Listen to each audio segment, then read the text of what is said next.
marcha. Y vamos a hablar de lo importante que son los medicamentos, en este caso. Vamos a hablar también del uso de la mascarilla, vamos a hablar de muchísimas dudas, porque, claro, tanta información que recibimos mucha información diariamente y hay mucha que no es cierta. Así que vamos a hablar con profesionales que nos aclaren todas estas ideas. Vamos a hablar con Samira Marrero Mendoza, que es farmacéutica, desde la cuenta Dermoboticaria. Ella es máster en dermocosmética farmacéutica, atención farmacéutica en dermatología, diplomada en salud pública. Y la tenemos justo ahora al otro lado del teléfono. Muy buenos días, Samira. Hola, buenos días, ¿qué tal? ¿Qué tal? ¿Cómo vas? Bien, ya un poquito más tranquilo. Creo que todos en general se ve un poquito la luz al final del túnel. Pero bueno, también tenemos que concienciarnos que esto es una carrera de fondo y que no hay que bajar la guardia. Claro, porque estamos en esa lucha, ¿no? Por un lado también necesitamos sentirnos mejor, necesitamos que hemos conseguido un objetivo, porque a mí también eso me motiva, ¿no? Y mira, lo hemos hecho bien, porque si no, todos mal. Hemos hecho algo bien, hemos avanzado, hemos conseguido algo que hace 2 semanas pues parecía impensable, ya estamos saliendo a la calle, estamos teniendo contacto, pero por otro lado parece también que cada vez que se da un mensaje de tranquilidad, como hemos tenido alguno que hemos escuchado también por ahí, diciendo que el virus ya no está en la calle, pues eso también puede llevar a la gente a interpretar que no tiene que llevar las medidas de seguridad. Eso nunca es así, evidentemente, ¿no? Tenemos que hacer todo lo posible para que el virus no se extienda, ¿no? Porque sigue estando en algunas zonas. Exacto. Así que, bueno, vamos a empezar con toda esa información que nos va llegando y empezamos, yo creo que nos tenemos que, no sé si hace un mes puede haber sido, es que como el tiempo pasa ahora de manera muy relativa, porque ahora en confinamiento el tiempo pasa de otra manera. Cuando se hablaba del ibuprofeno, cuando salió esa noticia, que además algunos líderes también decían que el ibuprofeno era malo, iba en contra del coronavirus y empeoraba la enfermedad. ¿Eso en qué ha quedado? ¿Eso al final era cierto o no? Bueno, es verdad que hemos vivido y estamos viviendo tiempos de pandemia, pero creo que también estamos viviendo tiempos de muchos mitos y de muchos bulos, ¿vale? Sobre todo, pues muchos bulos sanitarios. Y creo que ahí entramos en la labor de tanto médicos como farmacéuticos o como profesionales sanitarios de intentar desmitificar esos bulos. Porque es verdad que no solo ahora, sino durante mucho tiempo, pues se ha hablado del ibuprofeno, de que si es bueno tomarlo o no tomarlo. Y ahora con el tema del coronavirus, pues han surgido como muchas noticias que nos llegaban desde Francia, que si ese ibuprofeno, o en general, no solo el ibuprofeno, sino otro tipo de antiinflamatorio como es el ketoprofeno. Ambos dos pertenecen a un famoso grupo de fármacos que se llaman los AINES, esos antiinflamatorios que no son esteroideos.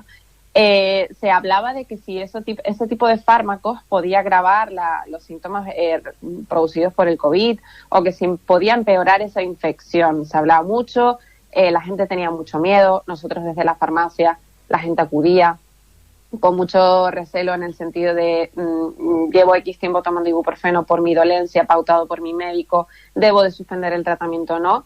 Y el mensaje desde la farmacia y desde cualquier centro sanitario es que no, nunca se debe abandonar un tratamiento farmacológico, salvo que el médico dicte lo contrario. Finalmente, tanto la Agencia Española del Medicamento, que es la agencia que regula el tema del medicamento en España, como la Organización Mundial de la Salud, que al final es el que manda más, como por así decirlo, a nivel mundial, finalmente concluyeron que no, que la ingesta del ibuprofeno no aporta ni beneficios ni riesgos relacionados con el coronavirus, que no va a empeorar esa sintomatología por COVID, y que esos efectos adversos que se produjeron a lo mejor en algún paciente aislado, pues que fueron efectos leves, ¿vale? Y que es muy importante que un paciente nunca interrumpa ese tratamiento farmacológico por X dolencia que le haya pautado el médico. Eso es muy importante recalcarlo. ¿Por qué se puede dar este tipo de información? Y además, por la locura que estamos viviendo tal vez, hay como una alarma también dentro, porque que esto se haga a nivel de gobierno es lo que asusta, ¿no? Porque si es un bulo por internet, ¿vale? Pero ¿por qué sale esto? ¿Qué hay detrás? A ver, yo creo que también vivimos con una sociedad de redes sociales, es decir, estamos viviendo una situación que creo que jamás, nunca habíamos vivido.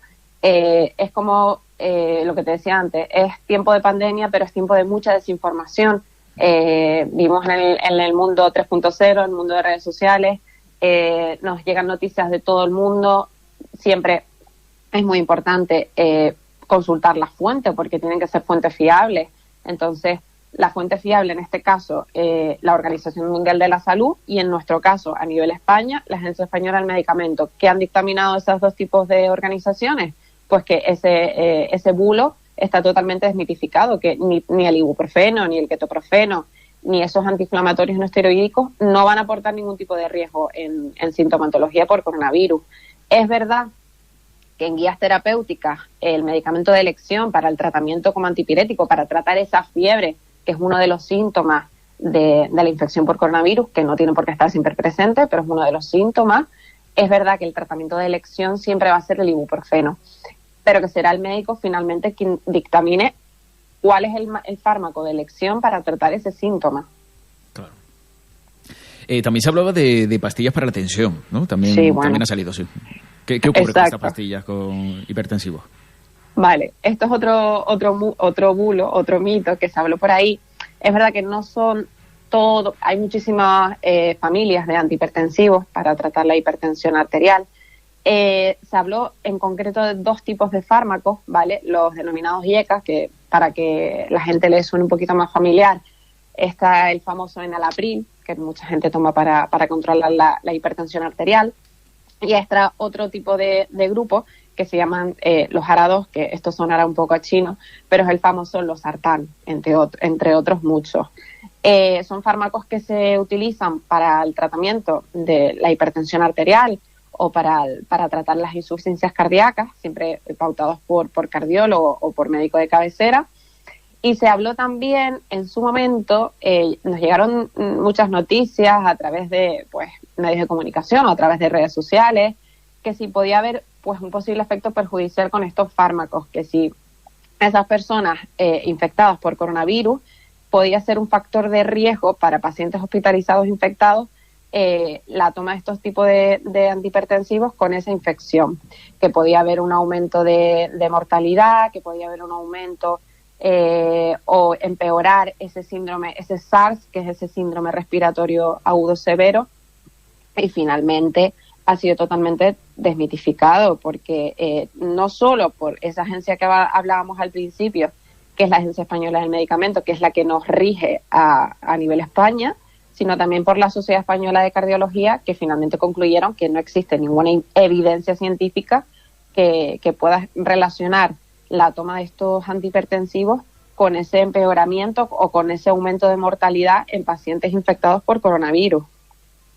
La verdad que estar hablando de bulos podríamos estar horas, porque si uno empieza a recordar también la cantidad de bulos que hemos escuchado. Al principio había varias influencers que evidentemente, sin ningún tipo de estudios relacionados con el tema, hablaban de tomar agua caliente, porque dice que el virus no podía vivir si tomaba. Sí, verdad. Y yo, bueno, por tomar, primero decían, no, tomar, y después decían que cosas... Las inhalaciones. Sí, cosas, pero que no tienen demasiada lógica, porque decían agua a 37 grados, porque el virus no puede vivir a 37 grados. Y bueno, pues dentro del cuerpo entonces no viviría, ¿no? O sea, ya empezamos muy mal. Tú dices, bueno, dentro del cuerpo moriría. Y es donde está cómodo el virus realmente. O también hemos escuchado ya, si nos vamos a lugares ya un poquito más de teorías de la conspiración, de que la pandemia de COVID-19 está causada por el 5G. También lo hemos escuchado, ¿no? O sea, yo he oído absolutamente de todo, pero claro, hay que tener mucho cuidado.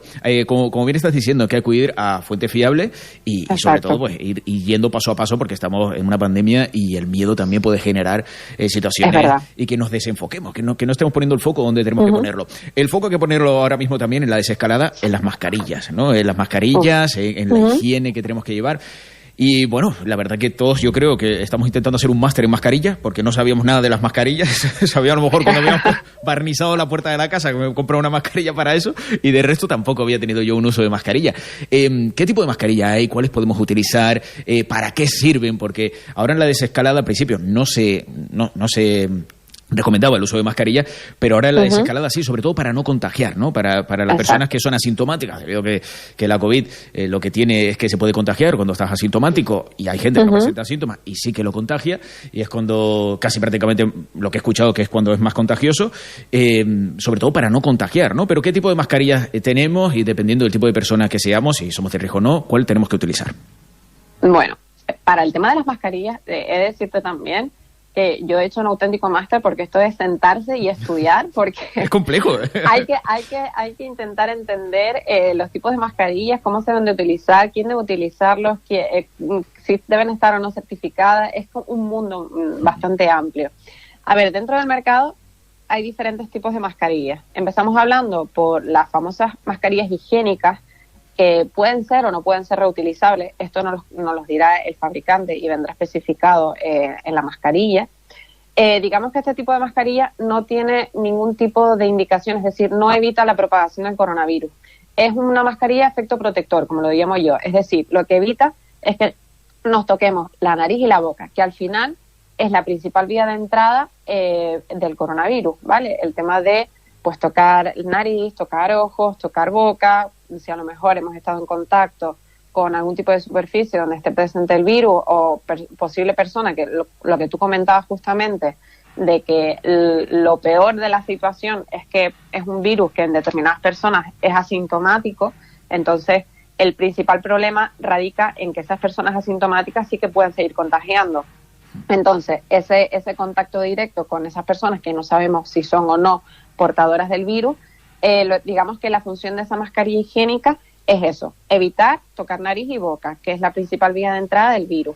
Perdona, Samira, que nos toquemos nosotros con nuestras propias manos la nariz y la boca, o exactamente, o lo que que no. debemos, exacto, si las manos no están completamente limpias, que eso también es muy importante recalcar el tema de la higiene, si nuestras manos no están limpias y nosotros a lo mejor hemos salido pues a ir a correos, hemos salido fuera de casa, no sabemos si hemos estado en contacto con otros tipos de personas que pueden ser asintomáticas y que pueden ser personas que pueden transmitir ese virus. Si nosotros tocamos directamente la mucosa, tanto vía nasal como boca, y el posible virus puede estar presente en manos, sí que es una de las principales vías de entrada para que la infección se pueda o no desarrollar, ¿vale? Pero entonces esta mascarilla no nos protege. Si tengo a alguien enfrente que me está hablando sin mascarilla y tiene coronavirus, me puede contagiar. Exactamente. Este tipo de mascarilla. Pero yo a esa persona yo no lo podría contagiar si tengo esta mascarilla. Este tipo de mascarilla no evita ni que tú contagies ni que te contagies, ¿vale? No evita la propagación del coronavirus, ¿vale? Por eso son... Claro.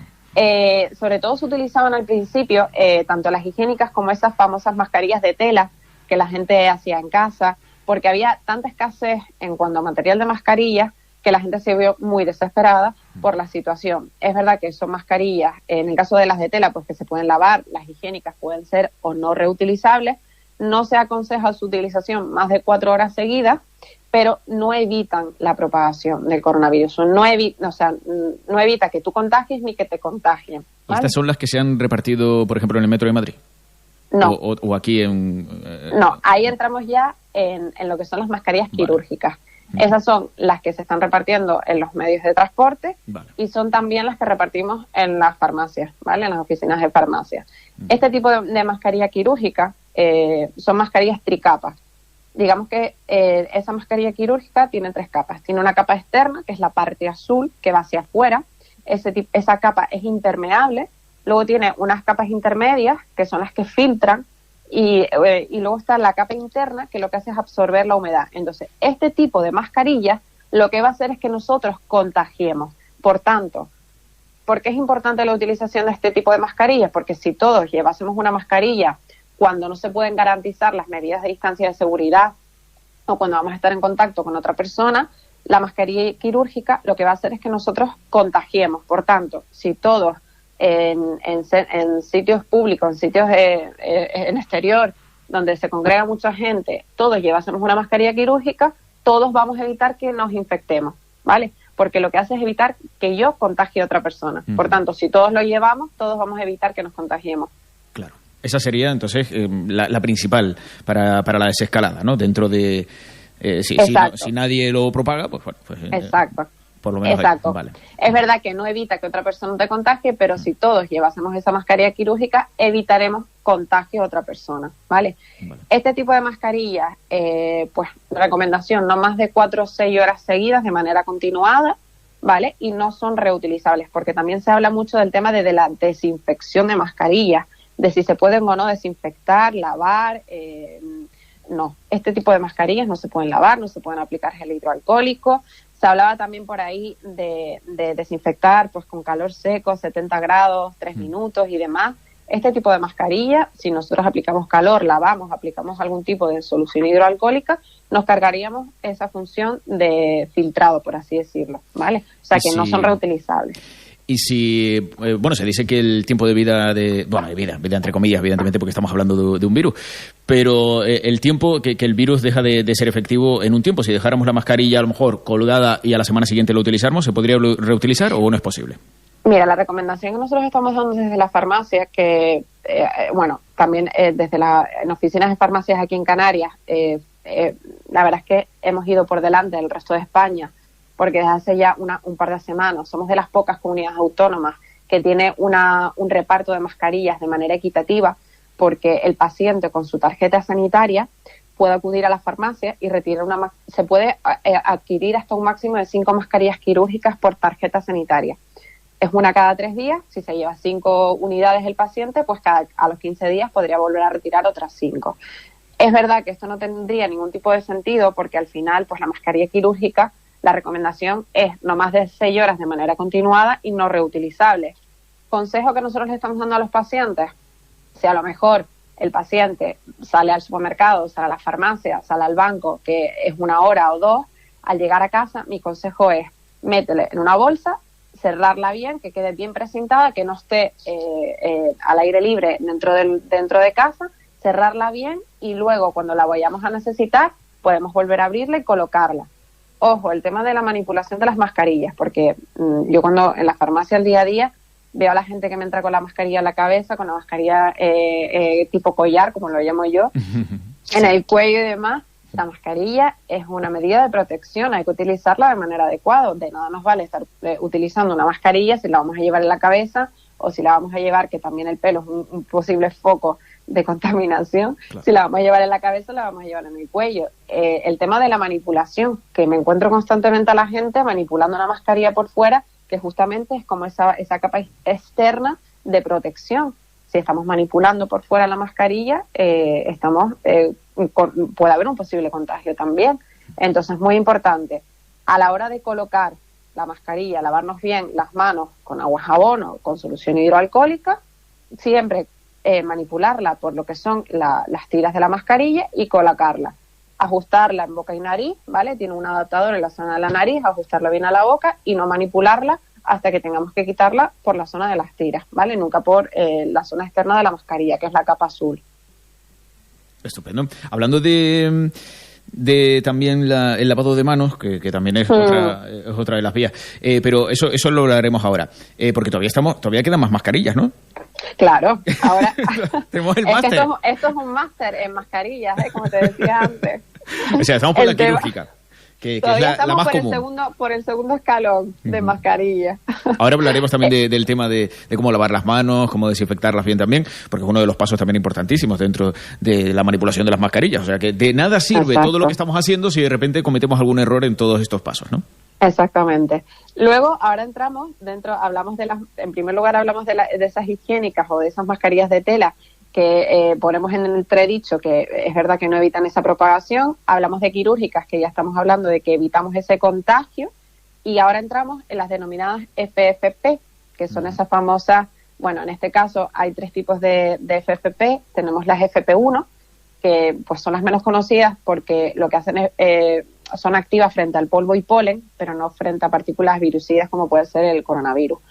Ya entramos en las FP2, ¿vale? Que son esas famosas FP2 que también estamos dispensando en las farmacias, en las oficinas de farmacias con esa tarjeta sanitaria también.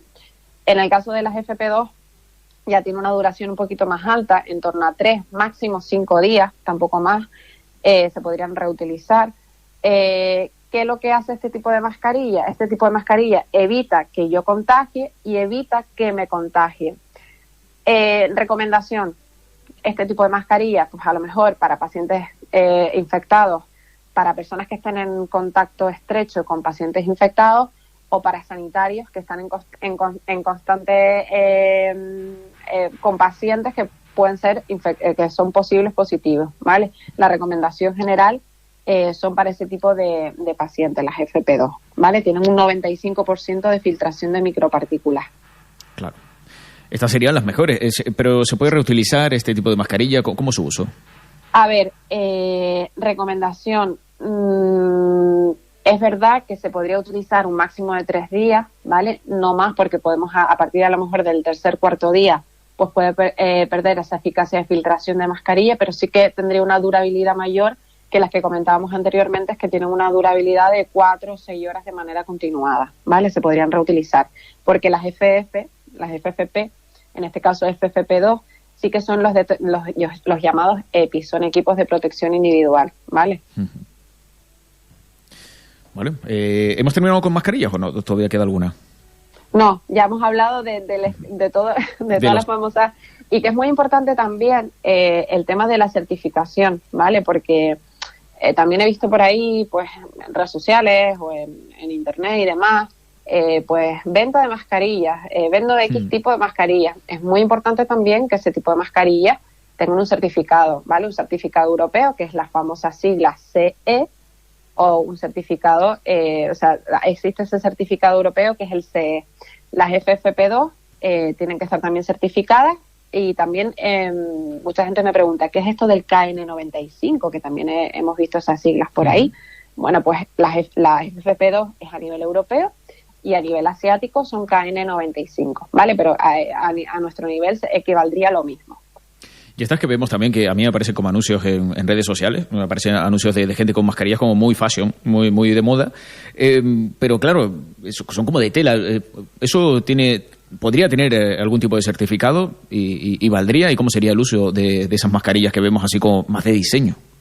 Las que son tipo de tela son como las que comentábamos antes, o sea, que no tendrían ningún tipo de como certificación. La primera. Exacto, que sí que son lavables, que se podrían utilizar un tiempo máximo de 4 o 6 horas de manera continuada, pero está muy entredicho que evitan la propagación del coronavirus. Claro. Entonces, eso solamente me ha sorprendido, porque claro, eso fue lo que más me ha sorprendido. Lo primero. Que solamente es para que no te toque la cara. Exacto. Que lo que hacen es evitar que tú directamente manipules la zona de mucosa. Vaya, pues sí. Bueno, la verdad que... Bueno, sí es verdad que es un acto reflejo, y tener algo en la cara a lo mejor ayuda a algo, bueno, pues es más que nada, ¿no? Pero sí que es un acto reflejo, que te pica un ojo, pues te lo rascas, ¿no? Realmente. Hablando de eso, de las manos también, ¿cómo tenemos que hacer, cuándo tenemos que utilizar el agua y el jabón? Que al principio también de toda la campaña oíamos cómo tenemos que lavarnos las manos. Yo creo que más o menos eso ha quedado claro, pero bueno, por si acaso también podemos reforzarlo. ¿Y cuándo tenemos que utilizar el gel hidroalcohólico? Que sí que también hubo problemas de abastecimiento con este tipo de gel, por un boom también de la compra, pero que bueno, que ya es más fácil conseguirlo. Exacto. Bueno, el tema sobre todo al principio, que fue como una gran demanda de gel hidroalcohólico, solución hidroalcohólica, y habiendo ese abastecimiento completo de este producto, la verdad es que nuestro consejo como farmacéutico desde la oficina de farmacia es: usted va a estar en casa, usted no necesita utilizar o sobreutilizar un gel hidroalcohólico, lávese bien las manos con agua y jabón. ¿Por qué con agua y jabón? Porque al final la mejor medida de autoprotección es la higiene. El virus tiene una envoltura lipídica, envoltura proteica, y cuando tú lavas las manos con agua y jabón, esa envoltura la rompes. Por lo tanto, al tú romper esa envoltura, el virus se va a inactivar. De ahí la importancia de la correcta higiene con agua y jabón. ¿Cuándo utilizar gel hidroalcohólico? Pues si a lo mejor estamos 8 horas trabajando fuera de casa, sobre todo ahora, en este momento de desescalada, que ya hay muchos comercios que están abiertos, que hay mucha gente que tiene que desplazarse para trabajar, y a lo mejor no tenemos el tiempo necesario o no tenemos disponibilidad de poder acudir al baño para el lavado con agua y jabón, y estamos atendiendo a lo mejor a pacientes, pues oye, gel hidroalcohólico en una concentración de al menos un 70% de alcohol, para un poco inactivar a ese virus, en caso de que haya estado en contacto con las manos. Pero siempre como segunda opción, es decir, la primera opción y la mejor opción siempre va a ser el lavado con agua las manos con agua y jabón. Y en caso de que no sea posible, la utilización del gel hidroalcohólico. está bien tenerlo para cualquier cosa, ¿no? Que dices, bueno, yo lo tengo en el bolso y si he ido a cualquier sitio y he tocado algo, siempre después me paso el gel y así por lo menos ya tengo la seguridad, porque no siempre tenemos a mano pues un lavabo, ¿no? Y jabón. ¿Cuánto tiempo tenemos que estar? Esto más o menos yo he escuchado que si tenemos que cantar cumpleaños feliz mientras estamos lavándonos las manos, también que como el tiempo que tiene que hacer espuma, ¿qué indicaciones tendríamos que dar también a la hora de lavarnos las manos? Que se han dicho muchísimas, yo creo que la gente lo tiene claro, pero bueno, reforzarlo un poco tampoco viene mal. Bueno, al menos un mínimo de 30 segundos y máximo 1 minuto de lavado de manos con agua y jabón, siempre muy bien, aplicarlo sobre toda la superficie de la mano, por la parte de arriba, entre los dedos también, una buena, correcta higiene, pero al menos un mínimo de 30 segundos, ¿vale? Entre 30 segundos, 1 minuto más o menos del lavado de manos, un lavado correcto, ¿vale? Uh-huh. Y ya que estamos hablando del tema de la higiene y demás, también me gustaría puntualizar el tema de la utilización de los guantes, que ahora también está como un poquito, bueno, nosotros al menos en las farmacias nos demandan mucho la compra de guantes y vale, el guante es a lo mejor una medida de protección, una barrera, ¿no? Uh-huh. Pero puede dar una falsa sensación de seguridad. Sí. Es decir, ese guante a lo mejor tú crees que puedes estar protegido y te olvidas por completo de la existencia del virus y te tocas la nariz o la boca y demás, entonces estamos en la misma situación. Uh-huh. Guantes sí, pero tampoco creernos esa falsa sensación de seguridad, ¿vale? Claro. Hay que llevar una correcta higiene igualmente. Realmente no es que entre por las manos. Si entrara el virus por las manos sí tendría sentido de tener guantes, pero el hecho de tener guantes yo es algo que tampoco entiendo demasiado, porque siempre, si después vas a tocar el teléfono móvil, te quitas los guantes y vuelves a tocar el móvil, ahí estaría el virus, ¿no? Si tenemos el virus en el guante, tocamos el móvil con el guante y después, o la cartera que te suele sacar también en el supermercado para pagar, la tarjeta. Yo todo eso lo pienso y claro, entra uno un poco en una paranoia porque digo, ¿cómo desinfecto ahora todo esto, no? Después ya digo, ¿qué toco, qué no toco? ¿Cómo abro el coche? ¿Cómo me quito el guante antes o después? Es complicado, es verdad que hay que pensar cada movimiento, ¿no? Y también, pero bueno, que se hace paso a paso, planeando un poquito más todo lo que vamos a hacer, pero es verdad que lo de los guantes es lo que veo menos importante, ¿no? Porque si tienes una buena higiene de manos y eres consciente que no te puedes tocar la cara y que todo lo que toques después tienes que limpiarlo, pues bueno, estaremos en las mismas si tienes guantes o no. Exactamente. Uh-huh. Es que justamente es esa la relación, es decir, guantes sí, pero no olvides de lavarte las manos con el jabón, porque también me he encontrado mucha gente que a lo mejor viene a la farmacia con guantes y te están tocando el móvil, te tocan la cartera, te tocan esto, te tocan lo otro, entonces estamos al final en la misma situación. Luego vas a tener que desinfectar lo que has tocado con los guantes. Claro, si es que al final es ponerse los guantes, hacer lo que se vaya a hacer, tirar los guantes y hasta sin tocar nada más, ¿no? Ese sería el uso lógico dentro de lo que cabe. Pero que no entra, yo he visto gente sin mascarilla y con guantes, ¿no? Digo, bueno, pues esto no funciona. así no funciona, pero bueno, también es verdad que ha habido mucha confusión y que ha habido demasiada información, por eso hablamos contigo para que también nos aclares todas estas dudas. Bueno, se nos ha ido el tiempo, pero vamos, muchísimo. Se nos ha ido volando, he pasado la hora y todo. He pasado a las 11 de la mañana ya. Bueno, pues muchísimas gracias. Todavía me quedan más preguntas todavía en el tintero, pero sí que nos hemos pasado bastante del tiempo, pero ha sido un placer hablar contigo. Para más información, para la gente que también tenga alguna duda, para ponerse en contacto contigo lo puede hacer por la cuenta de Instagram, por Dermoboticaria. Sí, por supuesto. Cualquier duda, cualquier sugerencia, pregunta, lo que necesiten, me pueden escribir por mensaje privado, que estaré encantada de resolver todas las dudas. Pues muchísimas gracias por estar con nosotros. Samira Marrero Mendoza, farmacéutica junta a la oficina de farmacia, máster en dermocosmética farmacéutica, atención farmacéutica en dermatología y diplomada en salud pública. Gracias por aclararnos todas estas dudas y cualquier duda como decimos, Dermoboticaria en su cuenta de Instagram. Gracias por ponernos en marcha. Gracias a ustedes. Un abrazo, hasta la próxima. Mucho ánimo, un saludo. Ponte en marcha. Lo llevas todo. Marcha FM. Llévanos siempre contigo.